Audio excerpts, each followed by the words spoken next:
Okay, thank you very much. I'm really glad to be here today, especially because the first success of my MPS meeting was actually getting here. It took me 4 days, four planes, and 2 trains to arrive from Cincinnati. So you can imagine how glad I am to be here and able to stand in front of you and presenting my talk. I'm a Director of Research and Development at Kasendra, a Center for Stem Cell and Organoid Medicine. And today I will tell you a little bit more about how do we harness the principles of developmental biology to engineer next generation, more complex organoid platforms, and how do we transform their use from basic research all the way to drug discovery and development and regenerative medicine applications. But before I will dive into the research and details of our studies, I would like to firstly introduce you to the Center for Stem Cell and Organoid Medicine, in short, CUSTOM, that I represent today. And this center has been established in 2017 with the goal to bring together experts in the field of stem cell biology, including developmental biologists, engineers, and medical doctors, and to really engage them to work all together on highly multidisciplinary and collaborative projects with the aspirational goal of accelerating the development of cures for major diseases of our times using stem cells and organoid research.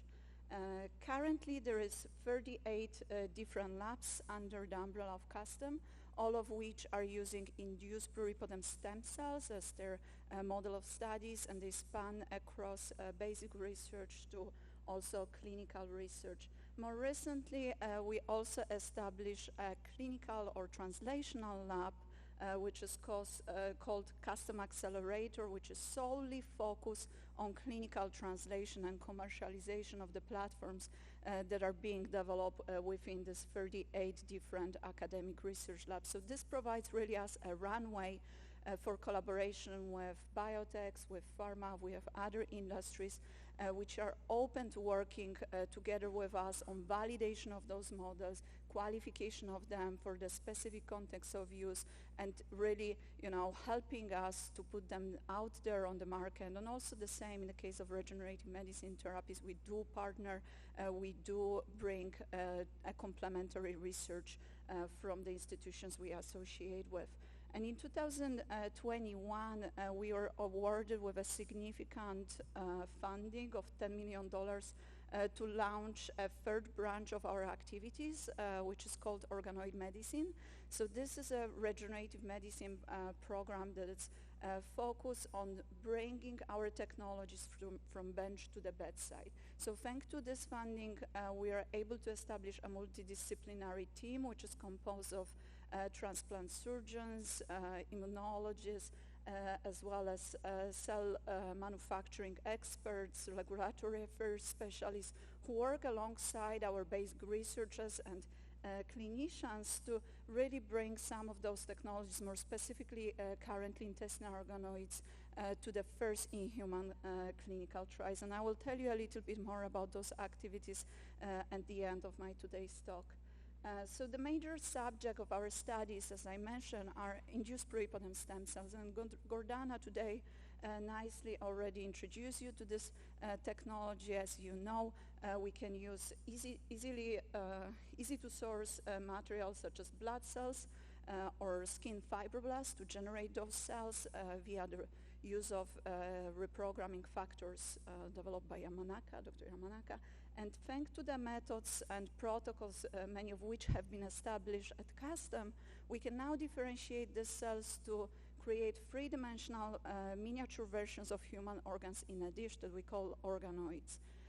CUSTOM has been historically organized or recognized by our work on GI tissue and hepatobiliary tissue. So we were the first one who pioneered the direct differentiation protocols of pluripotent stem cells to various parts of human gastrointestinal tract, including human esophagus, stomach, small intestine, and colon, as well as human liver and pancreas. But more recently, we also started to work on the organoid representation of human brain, heart, and kidney.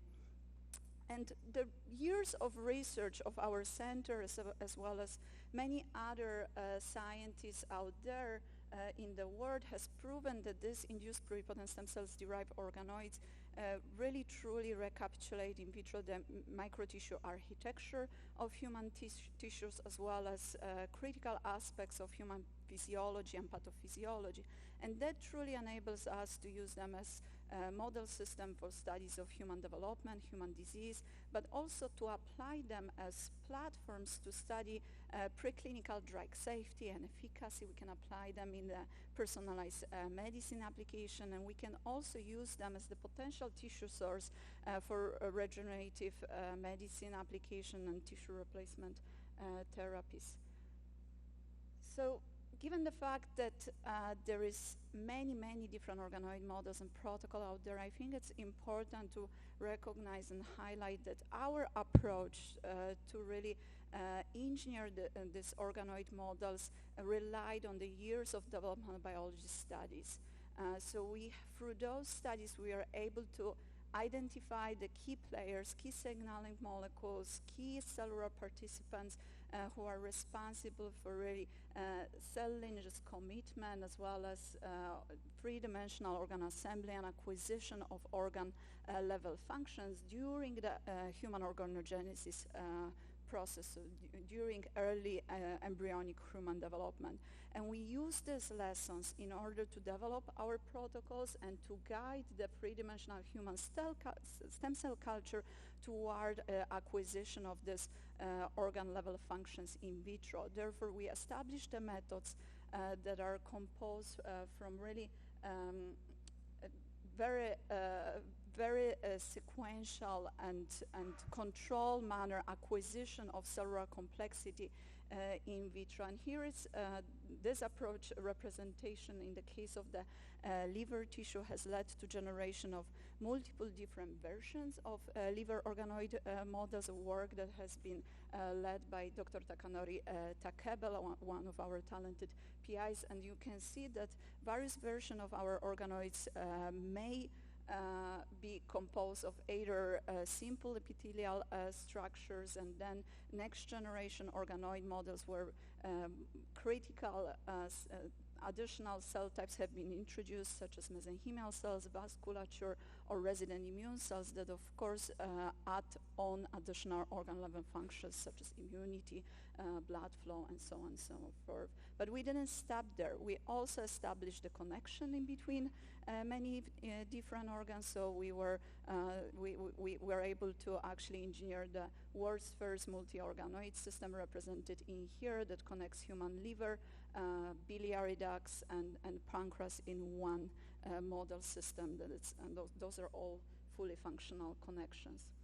And we have used a very similar narrative engineering approach in other organ models, and here there is a representation of some of those. So as I mentioned, we have either use co-culture methods or co-development type of efforts to really be able to incorporate additional cell types in our organoid systems and improve their ability to mimic various level of organ level functions. And here it's a nice representation of that. For example, innervated human intestinal organoids in which we co-culture human enteric neural crest cells. We actually introduce that to a developing intestinal organoid at the time that approximates the migration of those cells into intestinal tissue during the embryonic development. So really stage match type of the cells that led to electromechanical coupling of all of the different tissue that this organoid is composed of, including epithelial tissue, smooth muscle cells, and generation of the enteric nervous system would enable us to model intestinal peristaltis. And we have applied this system to studies of Hirschsprung disease, so this motility disorder that many of humans are affected with. So I think, we are really pushing this system forward and improving, validating its utility in the real-world applications. Additionally, one example of the co-development method, so recently we were able to establish human colonic organoids with resident immune cells. So in this case, from one pool of induced pluripotent stem cells, we are able to co-differentiate intestinal tissue, specifically colonic tissue, but also intestinal macrophages that have shown to be able to mount pro-inflammatory response to LPAs or phagocytose bacteria. We also have built various type of vascularized organoids, including vascularized intestinal organoids and lung organoids, but I will not have too much of time to speak about it. And we started to build the connectivity in between different organs to be able to better understand inter-organ crosstalk and multi-organ dysfunction. And one representative organoid model that I already mentioned, it's hepatobiliary pancreatic organoid that is able to process bile acids in vitro. And we also more recently started to synergistically engineer and combine the use of organoids with organs on chips to introduce also those mechanical forces, mechanical stimulation to otherwise static systems. This in order to be able to model some of the dynamic interactions, such as, for example, recruitment of the immune cells at the tissue-tissue interfaces. I will not go into the more details of those platforms, so if you have any question, please feel free to ask me during the QA session or at the end of all of the talks. Instead, I will focus on highlighting some of the applications that we are building with the use of this organoid model spanning across disease modeling, personalized safety and efficacy studies, as well as the use of those as a source of tissue for cell replacement therapies. So first example, disease modeling. I think the great example of that comes again from the lab of Dr. Takanori Takebe, who have established human liver organoids as a model. He has developed the direct differentiation protocols in which from one pool of induced pluripotent stem cells he can develop human liver organoids that possess all of the different cell types naturally present in the liver tissue, including hepatocytes, Kupffer cells, and stellate cells. All of these cells are critical in order to be able to model normal liver functions, including albumin production, vitamin A storage, or drug metabolism, but they are also extremely important to emulate liver disease. And indeed, when we expose these liver organoids to free fatty acids, we can observe accumulation of lipids here stained in green with increased concentration of oleic acid. And as you can see, it leads to ballooning of hepatocytes, so this very clear phenotype of steatosis. We can observe release of pro-inflammatory cytokines and chemokines by the Kupffer cells, and also deposition of fibril collagens by the stellate cells. So it really truly shows that this model is able to recapitulate all three major hallmarks of steatohepatitis that are observed in the clinic in humans. We showed that we can model patient-specific disease phenotypes. So when we isolated and reprogrammed the cells from the individual with Volman disease, which is basically a disease in which the patient possesses defective lysosomal acid lipase, we could observe much more exacerbated responses, so massive lipid accumulation, lethal steatohepatitis, and fibrosis. And when we introduce the drug treatment, so FXR agonism via the FGF19 treatment, we are able to suppress all of those phenotypes, leading to really lower lipid accumulation, reduce reactive oxygen species formation, and reduce organoid stiffness. But we didn't stop there. We decided to take this model even one step further in order to develop population in a dish approach in which we are able to basically aggregate the precursor of this liver organoids, which are called posterior foregut cells, from 24 different individuals in one well of 96 well dish, and to build this population organoid panel in order to provide a tool for en masse phenotype genotype association studies in steatohepatitis. And thanks to this approach, in which all of the donor cells are exposed to exactly the same microenvironment, so same nutrition, no batch effect, no co-founding factors, we are able to reveal the real contribution of some of the NASH-associated polymorphisms with disease phenotypes. And if you are more interested in the details of this study, it has been recently published in Cell, so I strongly recommend going through this literature. Next application that I wanted to highlight today is safety assessment, again with the use of human liver organoids, and in this case patient-derived iPSC-based liver organoids again are being used in combination with 384 well-prayed format and many different readouts that assess liver health and function, including cell viability by ATP measurement, mitochondria dysfunction, but by using TMR dye, and bile acid uptake. Here we are using a fluorescent analog of bile acid CLF and assessing its uptake via fluorescent imaging. And we have validated this platform with the use of around 240 different drugs at 4 different concentrations, and it's proven to be able to predict with high level of accuracy the risk of development of drug-induced liver injury. In addition, it actually helps, because of the implementation of all of those different endpoints, in mechanistic categorization of those drugs into either non-DILI, mitotoxic, or holostatic. So it really increased the mechanistic of understanding of the tox events that one can observe in vitro. And also in the case of this system, we didn't stop there. More recently, we have added an immune component into there. So now we have in our 96 well or 384 well plates human liver organoids that can be derived from a variety of donors, and we co-culture them with the T cells, in this case primary T cells that are isolated from the same donors to establish an autologous type of the system. And why we are doing that?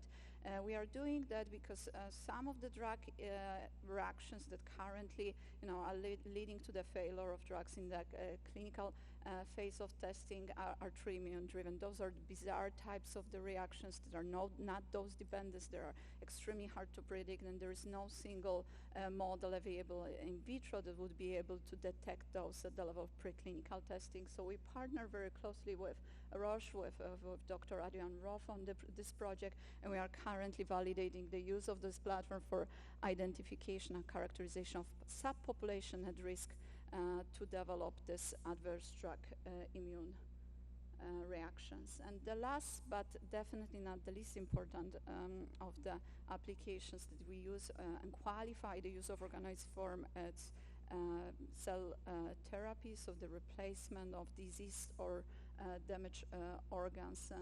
And the proof of concept studies in this case are coming from the lab of Dr. Michael Hemra, a pediatric surgeon who has proven that fragmented intestinal organoids, again, iPSC-derived organoids through direct differentiation, following lessons from developmental biology, those when transplanted into the intestine of a severely injured rat, in which we created a lesion by using a DTA, so the chemical treatment as well as mechanical disruption with nylon brush, so very extensive damage created at the level of epithelium as well as underlying mucosa. Upon only 5 weeks after transplantation of those fragmented organoids into the lumen of this rat, we can observe a full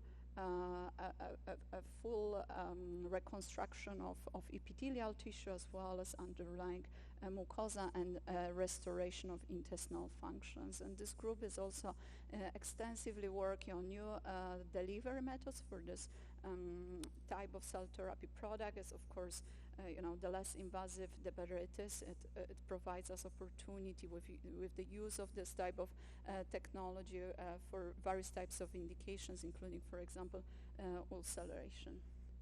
So I hope that by this few slides I was able to show you that organoids do hold a great promise to transform drug discovery and development and precision and regenerative medicine. However, there is still a number of obstacles and challenges that needs to be resolved in order to really fully realize the promise of organoid medicine.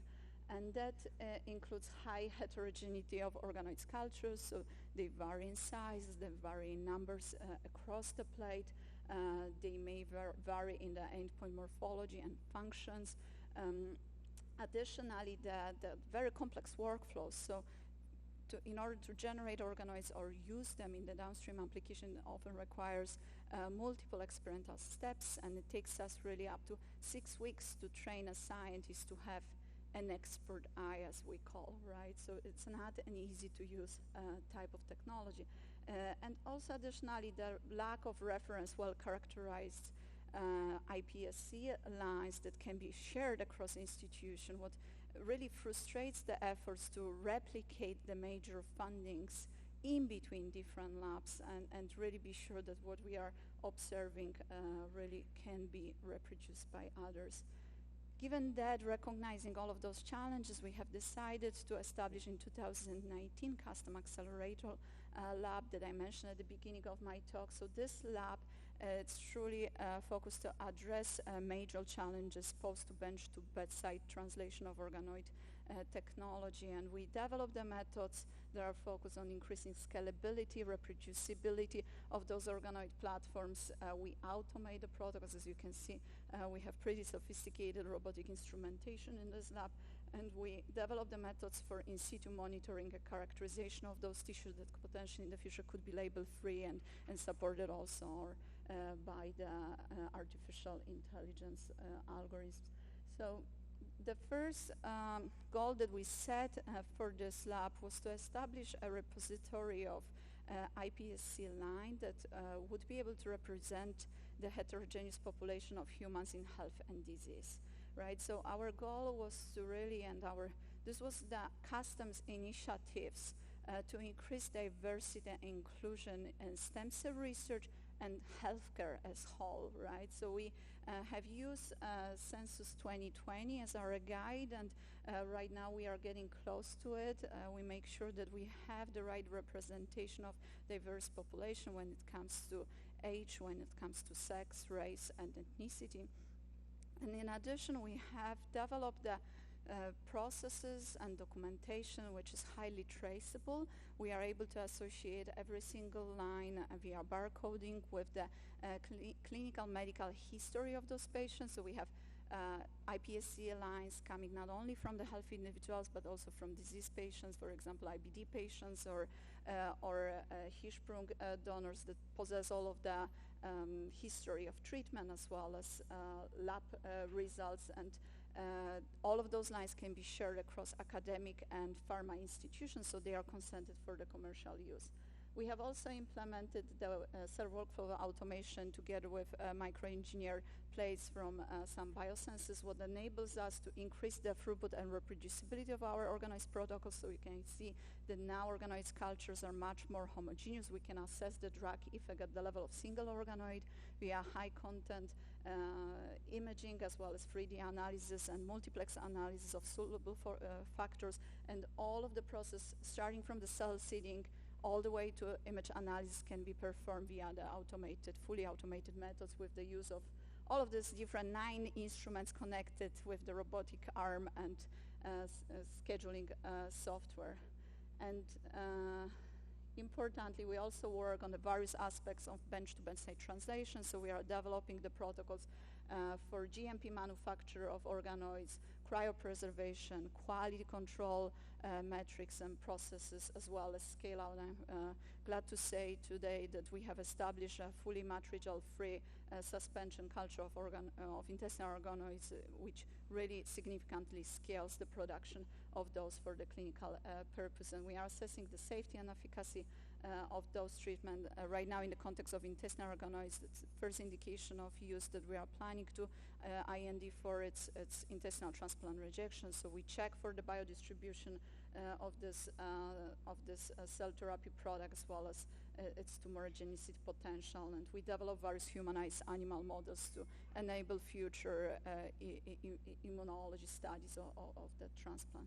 And with my last slide, I would like to acknowledge all of the custom labs and talented PI, postdocs, and graduate students whose work I was able to present to you today, and encourage scientists who are here in the audience to reach out to me if you are searching for your new challenge and are open to join our center, help us to move those technologies further and develop the novel organoids-based therapies. And thank you for your attention. I will be glad to take any questions.